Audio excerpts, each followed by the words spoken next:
The European Union is once again tightening the screws on Russia. This time, Brussels is preparing a fresh package of sanctions that directly targets Russia's economic lifelines, liquefied natural gas, the banking sector, crypto transactions, and even the so-called shadow fleet that Moscow has been using to move oil around global markets. So, let's break this down. The war in Ukraine has now crossed more than 3 years, and despite earlier rounds of sanctions, Russia has managed to keep its economy afloat largely through energy exports. The EU has already banned Russian crude oil imports by sea, but natural gas, particularly liquefied natural gas, or LNG, has remained one of the last untouched revenue sources. Now, according to diplomats in Brussels, this new package will curb Russia's LNG operations by restricting re-exports from European ports. That means Russian LNG arriving in countries like Belgium or Spain cannot be redirected to other buyers. The idea is to reduce Moscow's reach in the global energy market without causing an immediate gas shock for European consumers. The package also sharpens its focus on Russia's financial system. Several mid-sized Russian banks that had so far avoided penalties are expected to face new restrictions.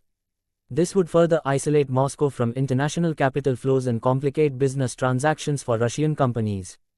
Now, here comes another important point: crypto transactions. Officials say Russia has been increasingly turning to cryptocurrency networks to bypass sanctions and move money across borders. The EU's new measures aim to close loopholes and tighten oversight on crypto exchanges operating within Europe, making it harder for Russian entities to move digital assets freely. And perhaps the most striking part of the sanctions package is the move against Russia's so-called shadow fleet. For months, Western officials have been tracking hundreds of old tankers operating under obscure flags and shell companies, carrying Russian oil around the world, especially to Asia, in order to dodge the EU's price cap and insurance restrictions. The new sanctions will target companies and operators suspected of helping this fleet function, aiming to choke off Russia's ability to reroute its oil supplies in secret. Diplomats say this is part of a wider strategy, not just to punish Moscow, but to close the gaps left open in earlier sanctions rounds.